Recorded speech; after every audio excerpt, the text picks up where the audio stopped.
both Ben Shapiro and Tucker Carlson were adamant that if you have mediocre performance, you don't reward mediocrity.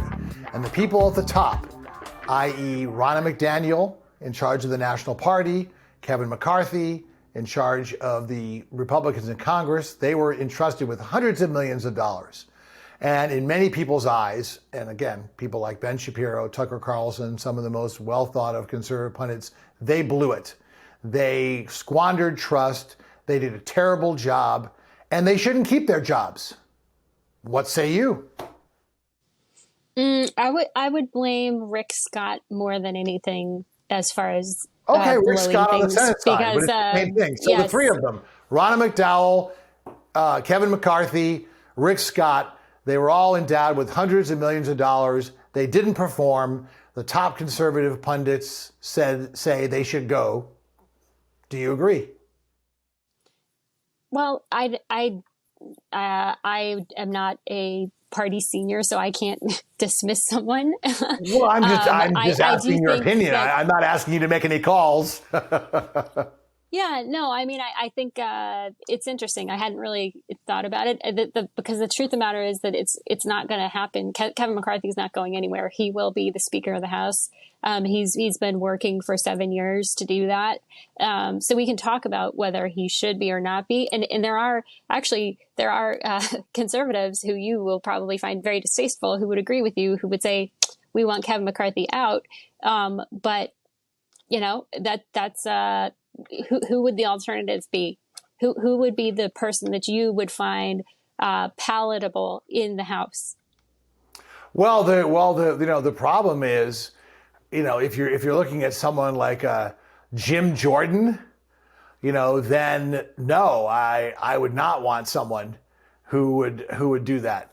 But if you're willing to look at someone who say some of the new people.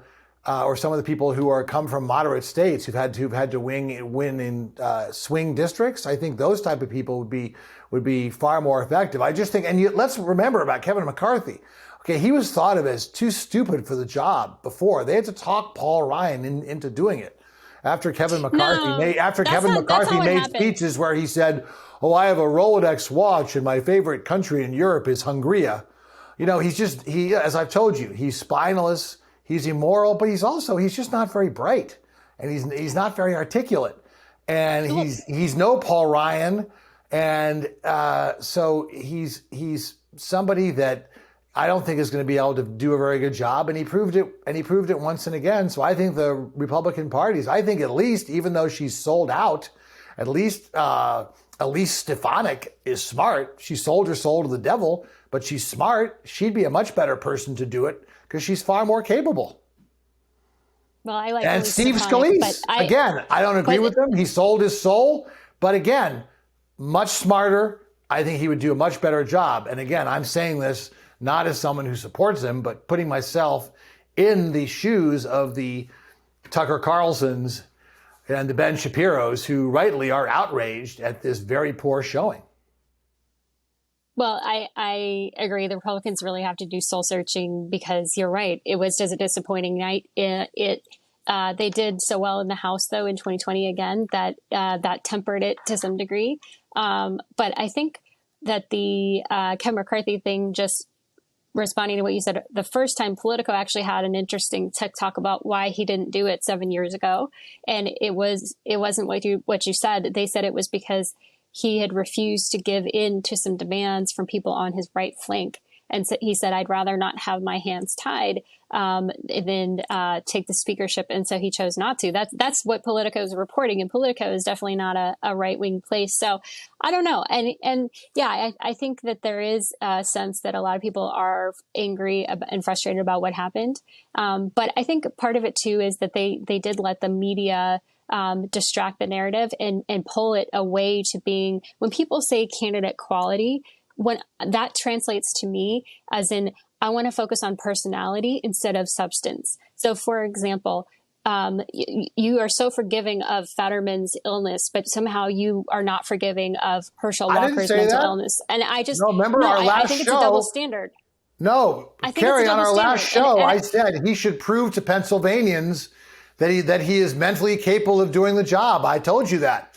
So I am not forgiving at all. And I think it does worry me. And again, if anything, I think that the fact that he was recovering from a stroke, and I think he will recover, most people do, but it allowed him to divert attention from the fact that he is a pretty radical Bernie Sanders acolyte. Okay. I've never been a big supporter of his. Okay. I was a Connor Lamb guy all the way. It should have been Connor Lamb against David McCormick. That would have been a good choice for Pennsylvania. Okay. But of course, that's not what we got. But again, the three takeaways I have from this midterm, first of all, obviously the big picture is that candidate quality matters. That's proven over again. But a lot of things, there were some real bright spots. First of all, most of the election deniers went down. Okay. Look at someone like Doug Mastriano.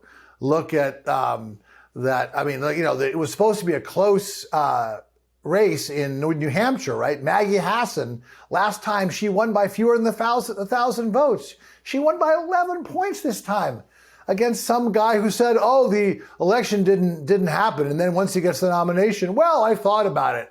And this is what I'm talking about. Okay. And again, Donald Trump once again showed what a drag he is on the party.